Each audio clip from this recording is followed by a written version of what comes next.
नमस्कार दोस्तों, मैं रमेश चौधरी आपका स्वागत करता हूं सुप्रीम सिलेक्शन एकेडमी में। दोस्तों, आज हम बात करने वाले हैं सीईटी एग्ज़ाम के बारे में। अब लगातार अपडेट चल रही है। अधीनस्थ बोर्ड के आयोग के अध्यक्ष आलोक राज ने बताया है कि सीईटी कब करवाने वाला है, उसके एग्ज़ाम की क्या बारे में तैयारी है, उसका पेपर किस प्रकार का रहने वाला है, क्या नेगेटिव मार्किंग होगी और क्या सिलेबस रहने वाला है। इन सारी चीज़ों पर हम आज चर्चा करने वाले हैं। ये क्लास आपके लिए इंपॉर्टेंट है क्योंकि इसमें हम सिलेबस पर चर्चा करेंगे कि किस प्रकार हम सिलेक्शन आसानी से कर सके, और यदि हमारा सीईटी का पेपर एक अच्छे तरीके से हो सकता है, नंबर अच्छे आ सकते हैं, तो आगामी जो भी होने वाले एग्जाम हैं उनकी दृष्टि से बहुत इंपॉर्टेंट है। एग्जाम में सिलेक्शन लेने के लिए सबसे पहले जो प्रथम स्टेप है वो है सीईटी क्लियर करना। और यदि आपका सीईटी क्लियर नहीं होता है तो आप ये समझिए राजस्थान की मैक्सिमम भर्तियों से आप बाहर हो सकते हो। तो इन भर्तियों के वैलिड होने के लिए सबसे पहले आपको सीईटी क्लियर करना होगा। तो उसके लिए हम बात करते हैं सीईटी के बारे में। तो हम इसमें बात करेंगे सीईटी के आवेदन कब होंगे, उसके बाद एग्जाम कब हो रहा है, क्या इसके अंदर नेगेटिव मार्किंग होगी, पेपर का लेवल क्या रहने वाला है, पेपर का सिलेबस क्या रहने वाला है, इसकी पूरी जानकारी हम आपको इस वीडियो में देंगे। साथ ही ये बताएंगे कि सीईटी को हम क्लियर करने के लिए कौन कौन से तरीके अपना सकते हैं कि जिससे सीईटी आसानी से हम क्लियर कर सकें। तो देखिए, सबसे पहले जो खबर आ रही है उसके बारे में हम बात करते हैं। जो सीईटी के बारे में अध्यक्ष आलोक राज ने बताया कि इसके जो एग्जाम है, ग्रेजुएशन लेवल के एग्जाम है, वो नवंबर में वहाँ में होने जा रहे हैं। साथ ही सीईटी जो 12th बेस के ऊपर आ रही है उसका एग्जाम दिसंबर में होना जा रहा है। कब हो रहा है? नवंबर और दिसंबर में इसके एग्जाम होंगे। तो फॉर्म कब भरे जाएंगे? तो जून के अंदर 2026 के अंदर ग्रेजुएशन स्तर के फॉर्म भरे जाएंगे और 12th स्तर के जो फॉर्म भरे जाएंगे वो जुलाई माह में भरे जाएंगे। साथ ही बताया कि पूरे सिलेबस के अनुसार तैयारी करें। सिलेबस जो पुराना सिलेबस है उसके अंदर थोड़ा सा परिवर्तन हो सकता है। और उसके बाद नेगेटिव मार्किंग, जो पिछली सीईटी हुई थी उसके अंदर नेगेटिव मार्किंग नहीं थी, जिसके कारण भी बहुत फायदा मिला था अभ्यर्थियों को। इस बार नेगेटिव मार्किंग रहने वाली है, तो नेगेटिव मार्किंग मोस्टली 1/3 रहने वाली है। तो इस बार तैयारी अच्छे से करें, सिलेक्शन के लिए करें। तो हम सबसे पहले बात करते हैं 12th स्तर का जो सीईटी होगा उसके एग्जाम के सिलेबस के बारे में। तो इस सिलेबस के बारे में हम जब बात करते हैं तो सबसे पहले इसके अंदर आता है कि क्वेश्चन कितने आते हैं। तो इसके अंदर क्वेश्चन आएंगे 150, प्रश्नों की संख्या होगी 150 और मार्क्स जो अंक होंगे वो कुल होंगे 300। और कितने घंटे का पेपर होगा? ये 3 घंटे का पेपर होगा। कितने घंटे का पेपर होगा? 3 घंटे का पेपर होगा और 150 क्वेश्चन होंगे। कौन सा? सीनियर सेकेंडरी स्कूल का जो 12th स्तर का एग्जाम होगा उसके बारे में ये बताए। इसके अंदर क्या क्या आने वाला है जो आगे हम बात करने वाले। तो इसके अंदर नकारात्मक अंकन होगा। इस बार नेगेटिव मार्किंग होगी। पिछला जो सीईटी हुआ था उसके अंदर नेगेटिव मार्किंग नहीं थी। अब यदि हम सिलेबस की बात करें तो सबसे पहले हम सिलेबस की बात करते हैं तो राजस्थान का इतिहास, कला, संस्कृति, साहित्य, परंपरा और विरासत के बारे में बात करें तो इस सबसे पहले बात करें तो राजस्थान के इतिहास के अंदर मात्र जो सभ्यता में पूरी सभ्यता नहीं पढ़नी है। ध्यान रखिएगा, सीईटी क्लियर करने के लिए हमें थोड़ा स्मार्ट तरीके से तैयारी करनी है। स्मार्ट तरीके से तैयारी कब कर सकते हैं? जब हमारा सिलेबस हम ठीक से पढ़े, ढंग से पढ़े, किसी किताब को उठाकर सीधी किताब ना पढ़े, उससे पहले हम सिलेबस को देखें। तो हम सिलेबस में देखते हैं तो सबसे पहले आती है इसके अंदर सभ्यता। इसमें मात्र 5 सभ्यताएं में पढ़नी है। कालीबंगा पढ़नी है, हाट पढ़नी है, गणेश्वर, बालाथल और विराट, ये 5 सभ्यताएं पढ़नी है। उसके अलावा कोई भी सभ्यता में नहीं पढ़नी। केवल जब हम सीईटी की तैयारी कर रहे हैं तो हमें केवल ये 5 सभ्यताएं पढ़नी है। फिर उसके बाद हम बात करें कि ऐतिहासिक घटनाएं, प्रमुख राजवंश और उनकी क्या प्रशासनिक और राजस्व व्यवस्था पढ़नी है। इसी के साथ ही हमें पढ़ने किले, स्मारक कलाएं, चित्रकलाएं और हस्तकला।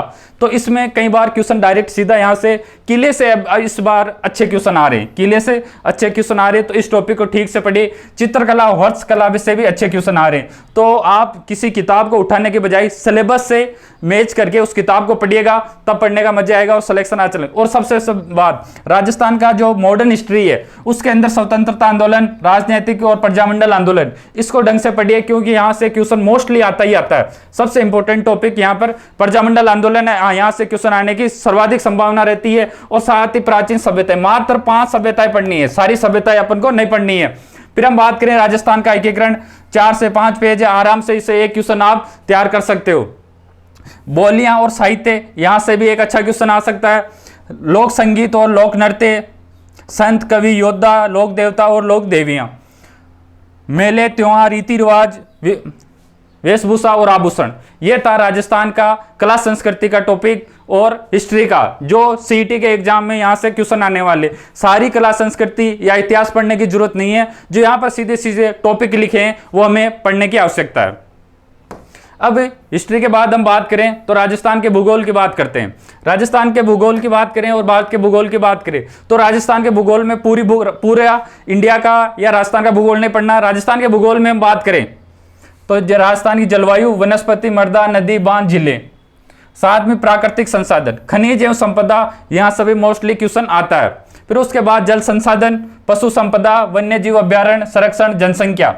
जनसंख्या वाले टॉपिक को मोस्टली पढ़ लीजिए क्योंकि इस बार चर्चा का विषय रहेगा जनसंख्या, क्योंकि अभी जनगणना चल रही है, इस कारण यहां से क्वेश्चन आने की संभावना है। फिर उसके जनसंख्या के अंदर घनत्व, साक्षरता और लिंगानुपात, प्रमुख जनजातियां और राजस्थान में पर्यटन, यह राजस्थान ज्योग्राफी। राजस्थान ज्योग्राफी के पूरा ना पढ़ के ये जो आपको टॉपिक दिया गया उन टॉपिक को ही पढ़े। फिर हम भारत के भूगोल की बात करें तो उसके अंदर है पर्वत, पठार, मरुस्थल और मैदान। क्या? पर्वत, पठार, मरुस्थल और मैदान। उसके बाद नदियां, झीलें और सागर और वन्य जीव अभ्यारण्य। तो आप जब इंडिया की बात करें तो इंडिया की पूरी भूगोल ना पढ़ के ये भूगोल के ये टॉपिक ही पढ़े। फिर उसके बाद करें राजस्थान पर विषय राजनीतिक व्यवस्था, इंडियन पॉलिटी। इंडियन पॉलिटी की बात करें तो संविधान की प्रकृति, नेचर कैसा है, प्रस्तावना, मौलिक अधिकार और राज्य के नीति निर्देशक तत्व। मौलिक अधिकारों पर अच्छी तरीके से सुप्रीम सिलेक्शन एकेडमी में बहुत अच्छी क्लासें लगाई गई है, जिसके अंदर आप ध्यान से पढ़िए और एग्जाम में मोस्टली क्वेश्चन कर सकते हो। मौलिक कर्तव्य, ये आपके इंडिया पॉलिटी। कौन कौन से टॉपिक? 5 से 6 टॉपिक। पूरी इंडिया पॉलिटी आपको नहीं पढ़नी है, यहां पर मोस्टली 4 से 5 टॉपिक दिए गए हैं। समझिए, भाग 1 से भाग 4 पढ़ने, 4 भाग पढ़ने।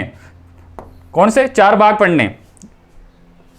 फिर उसके बाद हम बात करें मोस्टली भाग 3 और 4 पढ़ना। भाग 3 और 4, भाग 3 के अंदर मौलिक अधिकार है और भाग 4 के अंदर नीति निर्देशक तत्व है और मौलिक कर्तव्य है, ये हमें पढ़ना है। प्रस्तावना पढ़ना है तो शॉर्ट एंड स्वीट सिलेबस के हिसाब से पढ़िए, आप सीधी किताब ना उठाइए। फिर उसके बारे में हम राजस्थान के पॉलिटी के बारे में बात करें तो राजस्थान की पॉलिटी में हम राज्यपाल पढ़ना, हमें राज्यपाल पढ़ना है, सीएम पढ़ना, मुख्यमंत्री, विधानसभा, हाईकोर्ट पढ़ना है और राजस्थान लोक सेवा आयोग, राज्य निर्वाचन आयोग, राज्य सूचना आयोग, राज्य मानवाधिकार आयोग, राज्य का मुख्य सचिव और जिला प्रशासन और पंचायती राज, स्थानीय स्वशासन। ज्यादातर क्वेश्चन नहीं, या तो आयोग से भी अच्छा क्वेश्चन बन सकता है, आयोग से भी क्वेश्चन पूछे जा रहे हैं और साथ ही पंचायती राज से भी क्वेश्चन अच्छा बन सकता है। तो यहाँ पर मोस्टली पंचायती राज और आयोग पर फोकस कीजिएगा। तो राजस्थान का जो पॉलिटी है शॉर्ट एंड स्वीट है, आप अच्छे तरीके से कवर कर सकते हो। फिर हम बात करें राजस्थान की अर्थव्यवस्था, इकोनॉमिक्स की, तो उसके अंदर भी सीधी सीधी आप इकोनॉमी सर्वे देख सकते हो। इकोनॉमी सर्वे के अंदर आप देखोगे प्रमुख फसलें, उससे कृषि आधारित उद्योग, सिंचाई परियोजनाएं और साथ ही इसके लिए हम पढ़ सकते हैं हस्तशिल्प उद्योग, बेरोजगारी, सूखा और काल। साथ ही इसके अंदर आप देख सकते हो विभिन्न कल्याणकारी योजनाएं। विभिन्न कल्याणकारी योजनाओं से ज्यादातर करंट अफेयर से सवाल आता है। कहां से आता है? करंट अफेयर से सवाल आता है। करंट अफेयर वाले सवाल सूजस से पूछे जा रहे हैं वर्तमान में पैटर्न को देखते हुए, और सूजस आपको डेली सुप्रीम सिलेक्शन एकेडमी पर डेली आपको सोल्व आउट किया जा रहा है, डेली 5 क्वेश्चनों का समाधान किया जा रहा है। और उसके बाद हम बात करें राजस्थान के औद्योगिक विकास के अंदर आप रिको, इस प्रकार के छोटे कुटीर उद्योग, ऊर्जा में विभिन्न स्रोत, जल, तापीय, अणु, पवन और सौर ऊर्जा। सौर ऊर्जा में भी प्रेजेंट टाइम में पैटर्न चल रहा है, यहाँ से क्वेश्चन लगातार पूछे जा रहे हैं। तो ये राजस्थान इकोनॉमी के बारे में हम चर्चा कर ली। अब हम बात करते हैं आगे दैनिक विज्ञान की। तो हम बात करते हैं विज्ञान या साइंस के बारे में। तो साइंस में डायरेक्ट कई बार सवाल आ रहे हैं, सीधे सीधे सवाल आ रहे हैं, और सवाल वो कहां से आ रही है? वो 12th तक की जो कक्षा की जो क्लासें हैं, एनसीईआरटी है, एनसीईआरटी से सीधा सीधा क्वेश्चन आ रहे हैं, वहां से सीधे सीधे क्वेश्चन पूछे जा रहे हैं। तो इसके अंदर भौतिक एवं रासायनिक परिवर्तन सबसे ज्यादा क्वेश्चन अब तक हम बात करें अधीनस्थ बोर्ड ने तो भौतिक एवं रासायनिक परिवर्तन से जरूर क्वेश्चन पूछा है। ऑक्सीकरण और अपचयन प्रक्रिया, ऑक्सीडेशन और ये पूछा है। उत्प्रेरक, कैटालाइज अच्छा क्वेश्चन बनता है। धातु, अधातु और उसके यौगिक, सामान्य जीवन में प्रयुक्त होने वाले महत्वपूर्ण यौगिक, इनके बारे में अच्छा क्वेश्चन बन सकता है। कार्बन और कार्बन के महत्वपूर्ण यौगिक और कार्बन के अपरूप है उनके बारे में भी क्वेश्चन अच्छा सा पूछा जा सकता है। बहुलक से भी एक अच्छा क्वेश्चन आ सकता है। साबुन, अपमार्जक। यदि आप साइंस की बात करें तो ठीक से ढंग से एक बार बैठ के कवर करने की कोशिश करें तो ये इतना हार्ड पोर्शन नहीं है। आप केवल दूर से देख कर ये हार्ड लगता होगा, बल्कि ये हार्ड टॉपिक नहीं है। प्रकाश का परावर्तन आप अच्छे से पढ़ सकते हो। प्रकाश की वर्ण विक्षेपण, लेंस की प्रकार आप देख सकते हो, दूरदृष्टि दोष, निकट दृष्टि दोष, इसके बारे में आप पढ़ सकते हो। और इंपॉर्टेंट जो प्रेजेंट में करंट अफेयर से संबंधित क्वेश्चन है वो आ रहे हैं अंतरिक्ष सूचना प्रौद्योगिकी से, साथ ही अंतरिक्ष के जो भारत के जो भी कार्यक्रम चल रहे हैं उनसे संबंधित ये यहाँ पर करंट अफेयर से संबंधित क्वेश्चन आ रहे हैं। सूचना प्रौद्योगिकी इंफॉर्मेशन टेक्नोलॉजी से भी अच्छे क्वेश्चन आ सकते हैं। हम बात करें जनरल मेंडल के आनुवंशिक नियम, इनसे भी क्वेश्चन आ रहे हैं। साथ ही हम बात करें पर्यावरण अध्ययन, इनसे भी क्वेश्चन आने की संभावना है। तो इस प्रकार हम देख सकते हैं ये हमारे साइंस का सिलेबस है। साइंस के सिलेबस को हम आसानी से कवर कर सकते हैं, ज़्यादा बड़े टॉपिक नहीं है, छोटे छोटे टॉपिक और छोटे छोटे टॉपिकों में इसको क्लियर कीजिए। फिर हम बात करते हैं रीजनिंग की। रीजनिंग की बात करते हैं, रीजनिंग और मैथ की बात करते हैं। तो यहाँ पर नॉर्मल टॉपिक दिए गए हैं जिनसे सीधे सीधे क्वेश्चन आते हैं। अनुपात, समानुपात से, प्रतिशत, लाभ हानि, साझा, सरल ब्याज और चक्रवृद्धि ब्याज। आपकी पूरी हमें साइंस नहीं पढ़नी होती है, पूरी मैथ्स नहीं पढ़नी है, पूरी ज्योग्राफी नहीं पढ़नी, लिमिटेड टॉपिक पढ़ने और लिमिटेड टॉपिक पर हमें फोकस करना है। तो यहां पर ये साइंस ये टॉपिक है। फिर उसके बाद हम बात करें रीजनिंग की। रीजनिंग के बाद हिंदी की बात करें तो हिंदी के अंदर हम देखते हैं संधि विच्छेद, संधि और संधि विच्छेद, समास, उपसर्ग, प्रत्यय, पर्यायवाची शब्द, विलोम शब्द, अनेकार्थ शब्द युग्म, संज्ञा, सर्वनाम, विशेषण, क्रिया, अपव्यय, शब्द शुद्धि, वाक्य शुद्धि, मुहावरे और लोकोक्तियां, परिभाषिक शब्दावली, यहां से भी अच्छे क्वेश्चन आते हैं। और मोस्टली क्वेश्चन कार्यालय पत्रों से क्वेश्चन लगभग हर पैटर्न के अंदर हर बार ये पूछा जा रहा है। तो इस टॉपिक को भी सीरियस ले और यहां से 1 से 2 क्वेश्चन आप आसानी से क्लियर कर सकते हो। फिर ये इंग्लिश का सिलेबस आप देख सकते हो, टेंस देख सकते हो, वॉइस देख सकते हो।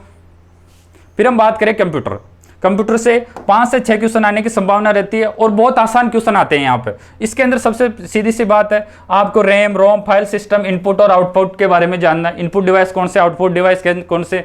फिर उसके बाद में एमएस ऑफिस में वर्ड, एक्सेल और पावर पॉइंट 3 चीजें देखनी आसानी से इन क्वेश्चन, और ज्यादातर यहाँ पर शॉर्टकट क्वेश्चन भी पूछे जा रहे हैं। फिर उसके बाद में करंट अफेयर की बात करें तो राजस्थान, भारत और अंतर्राष्ट्रीय स्तर का करंट अफेयर और मुद्दे ज्यादातर इसमें पूछा जाता है खेल कूद संबंधित से और या पॉलिसी से।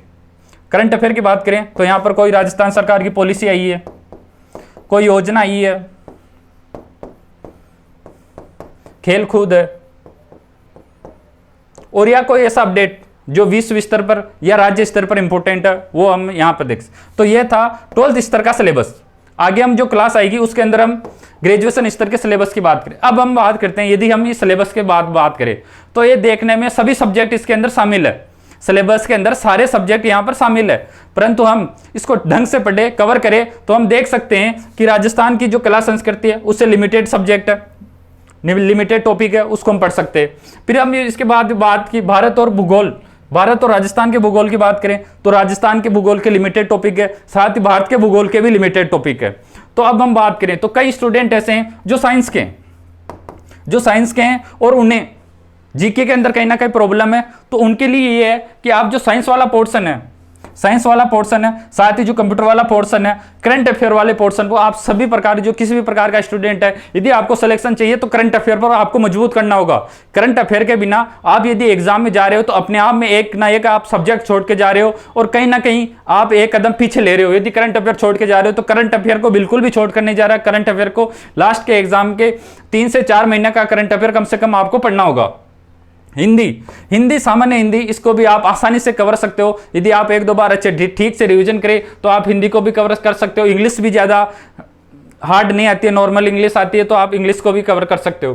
फिर कई स्टूडेंट ऐसे हैं जो आर्ट्स के हैं, उनके लिए ये अन्य सब्जेक्ट जैसे साइंस वाले, मैथ्स वाले, ये सब्जेक्ट कवर करना थोड़ी दिक्कत भरी होती है, परंतु आप इसको दिक्कत के रूप में नहीं ले। आप यदि जीके वाले पोर्शन पर अच्छे से कवर करें और करंट अफेयर को अच्छे तवज्जो दे तो आप आसानी से ये कर सकते हो। तो इसके अंदर आप सिलेबस के अंदर मुख्य रूप से ये ध्यान रखिएगा, पूरा सिलेबस कवर करने की कोशिश कीजिएगा। और कोशिश साथ में अधीनस्थ बोर्ड के आयोग के अध्यक्ष ने यह भी बताया हमें कि इस बार पेपर हार्ड होने वाला है, तो आप इसे चुनौती के रूप में स्वीकार कीजिए और लगातार तैयारी कीजिए। साथ ही सुप्रीम सिलेक्शन एकेडमी में सारे सब्जेक्ट कर आपकी क्लासेज चलाई जाएगी और क्लासेज में आप उसका पूरा फायदा उठाइए और इस सिलेबस को पॉइंट टू पॉइंट आपको कवर करवाया जाएगा। तो जुड़े रहे सुप्रीम सिलेक्शन एकेडमी से। यहाँ पर हम बात करें क्लास संस्कृति, ये भी एक अच्छा टॉपिक है, यहाँ से भी क्वेश्चन पूछे जा रहे हैं। यदि सबसे ज्यादा किले से क्वेश्चन आते हैं, यहाँ पे सबसे ज्यादा कहाँ से क्वेश्चन आते हैं, किले से क्वेश्चन आते हैं। साहित्य से भी एक अच्छा क्वेश्चन बनता है। तो इन टॉपिकों को आप छोड़कर न जाए, इन टॉपिकों को अच्छे से कवर करें। तो यहाँ ये था सीईटी के बारे में खबर। हमने देखा था सबसे पहले एग्जाम, जल्द इसका एग्जाम होने वाला है और इसके फॉर्म भरे जाएंगे। इसी साल के एंड में नवंबर दिसंबर में एग्जाम होने की पूरी संभावना है। तो अगले साल यदि आपको राजस्थान की वैकेंसियों के अंदर सिलेक्शन लेना है तो सीधी सा फंडा है, सीईटी को आपको क्लियर करना होगा। सीईटी क्लियर किए बिना आप राजस्थान के जो नॉर्मल एग्जाम है वो उसमें शामिल नहीं होगे तो आपका सपना, जो सरकारी नौकरी का सपना है, वो अधूरा रह सकता है। यदि आपको अपना सपना पूरा करना है तो सुप्रीम सिलेक्शन एकेडमी से जुड़िए। यहाँ के जो करंट अफेयर है, साथ ही यहाँ पे जो भी सब्जेक्ट पढ़ाया जाएगा वो आराम से ठीक से पढ़ाया जाएगा और डेप्थ से पढ़ाया जाएगा, जिससे कि जो भी टॉपिक पढ़ाए आपको उससे क्वेश्चन बिल्कुल आप सोल्व आउट कर सको, आपको किसी प्रकार की हिचकिचाहट ना हो। तो इसी के साथ आज की क्लास यहीं तक। Thank you so much.